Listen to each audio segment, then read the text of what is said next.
Hey guys, what's up? Baller here. We are now on this November 27, 2022 NBA Game Day. So we will be talking about this first game between Portland Trailblazers. They got a record of 11 wins and 8 losses. Visiting Brooklyn Nets. They got a record of 9 wins and 11. The game, by the way, will start at 3 o'clock p.m. Eastern Time. So that's going to be 4 o'clock a.m. here in Manila. I'm just inviting everyone who have not subscribed yet to our YouTube account or YouTube channel, Baller. Please click on the subscribe button below. At the same time, hit on that bell logo. That way, automatically, you guys will be receiving notifications whenever new videos and predictions are uploaded. Right, by the way, the spread given on this is -7, and that's actually given towards Brooklyn Nets, the home team. All right, that's again -7. So let's take a look at the standings and the rankings first before we proceed. Starting off with the Brooklyn Nets, they actually belong to the Eastern Conference. They are at number 10 with a record of 9 and 11. While for Portland Trailblazers, they are sitting comfortably at number 5 in the Western Conference with a record of 11 and 8. Right, so Brooklyn Nets, they would have the home court advantage on this. In terms of momentum, though, we got to give it to Portland Trailblazers as they are coming off that huge win against the New York Knicks. That was an overtime win. I thought New York Knicks had it, but man, Portland Trailblazers, they just continued to play hard. Even without Damian Lillard, they look good. Jeremy Grant and at the same time Anthony Simons, they are providing enough impact and enough offense. That way, you know, their bench would just need to fill in their roles, and anytime they can actually have an opportunity for a win, even without Lillard.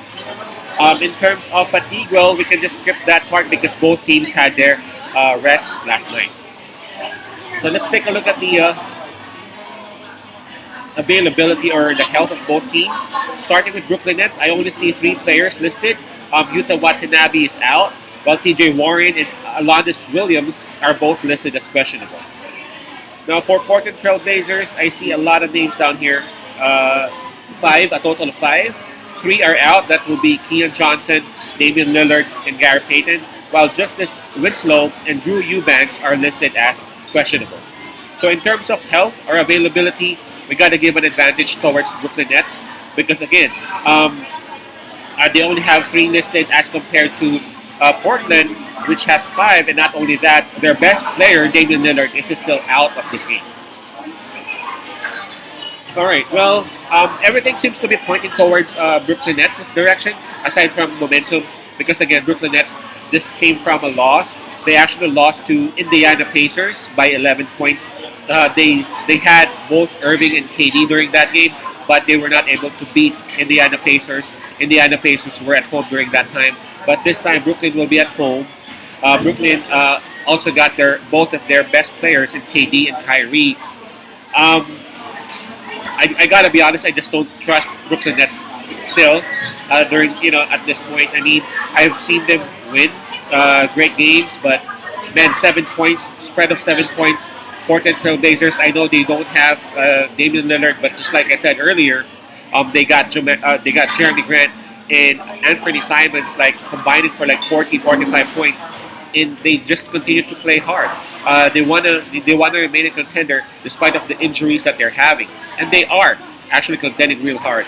I'm gonna stick with Portland Trailblazers on this. I mean, with the presence of KD and Kyrie, I understand that the highly likely Brooklyn Nets would win the game, but the spread of 7 points, I really just don't have enough trust with Brooklyn Nets right now.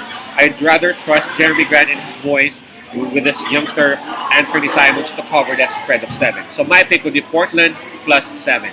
That will be Blazers +7. Peace out, pass I love, and God bless.